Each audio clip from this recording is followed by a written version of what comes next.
There's almost no other place in the financial field that's of more confusion to your average investor is the topic of annuities.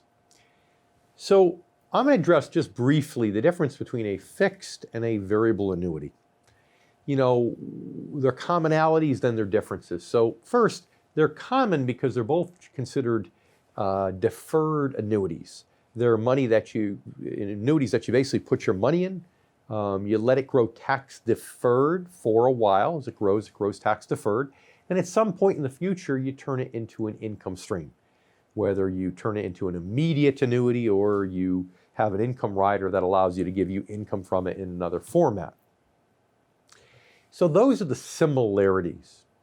The differences, though, are probably even greater in number than the similarities, because with a fixed annuity, the insurance company invests your money, your deposit, your premium on their own. And your money is essentially an asset of that insurance company. They're taking all the financial risk, and they're paying you an interest rate or rate of return commensurate with what they believe that they can pay. But again, it's a general asset to the company. So the company literally would have to go bankrupt for you to lose money. And in many states, there's also additional protections with various state guarantee funds, which would also have to fail for you to permanently lose money. That's a fixed annuity. So it's for people who just want some safety, want to earn a little bit of interest, and want to defer their income for a while. But eventually, they want to get income from it. A variable annuity is different because now your premium, your contribution is not an asset of the insurance company. Instead, it's invested in a sub-account that's managed just like a mutual fund. Technically, it's not a mutual fund, but to the layman, it looks and smells a lot like a mutual fund.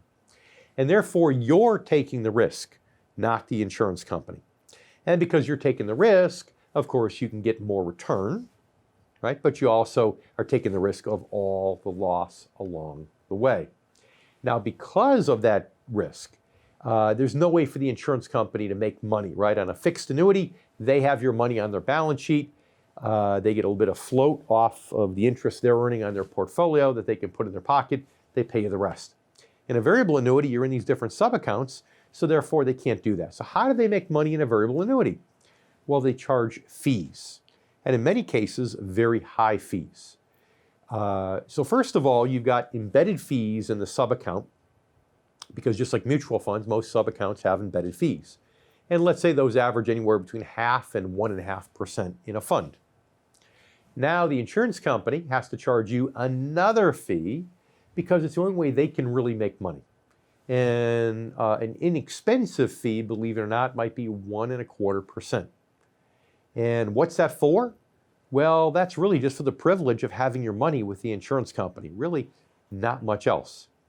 And then, of course, insurance companies with variable annuities have a la carte features that allow you to add on additional fees to get an enhanced death benefit for your heirs or enhanced income guarantee for your heirs, which means sometimes the fees can get up around the 3-4% range. Okay?